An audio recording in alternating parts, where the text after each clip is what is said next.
বিসমিল্লাহির রহমানির রহিম।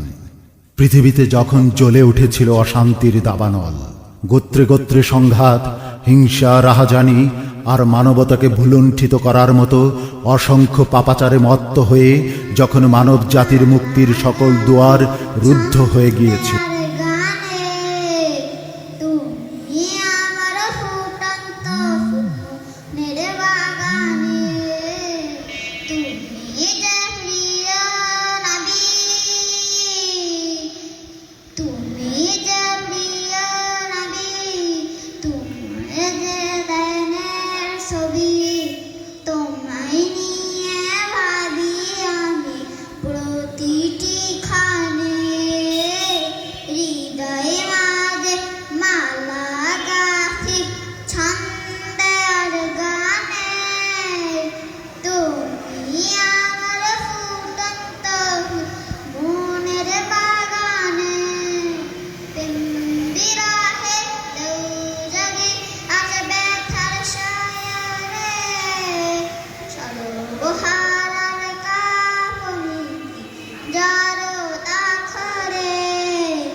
শান্তির অন্বেষায় যখন মজলুম মানব সম্প্রদায় মাথা কুটে মরছিল, তখন বিশ্ববাসীর তরে রাহমাত হিসাবে এ পৃথিবীতে এসেছিলেন মানবতার মুক্তিদূত মুহাম্মদুর রাসূলুল্লাহ সাল্লাল্লাহু আলাইহি ওয়াসাল্লাম।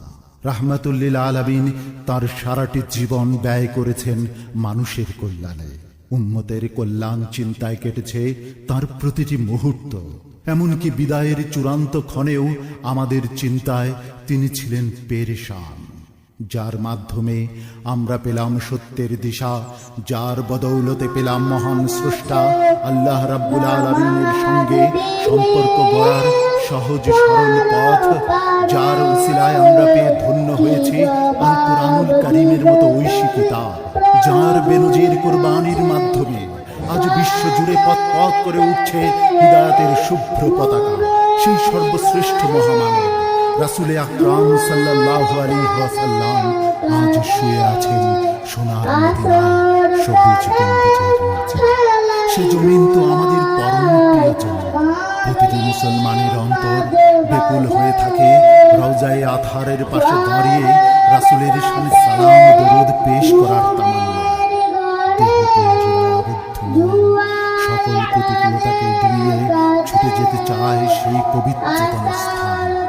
কাঠের পিঞ্জিরায় বন্দি পাখি যেমন বিরহের যাতনায় ছটফট করে, তেমনি প্রতিটি মদিনা মদিনা মদিনা মদিনা, তুমি আছো শুয়ে নবী দুরারোবণ মদিনায়, তোমায় দেখার আশায় বারে বারে ছুটে যায়।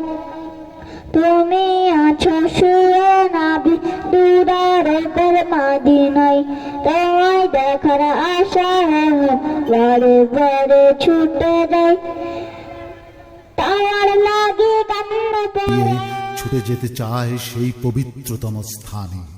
কাঠের পিঞ্জিরায় বন্দি পাখি যেমন বিরহের যাতনায় ছটফট করে, তেমনি প্রতিটি মুমিনের অন্তরে রাসূলের সান্নিধ্য লাভের দুর্নিবার আকাঙ্ক্ষা চিরজাগ্রত থাকে। আমি লিখব চিঠি দেব তোমায়, পাখি পৌঁছে দিও রোজা।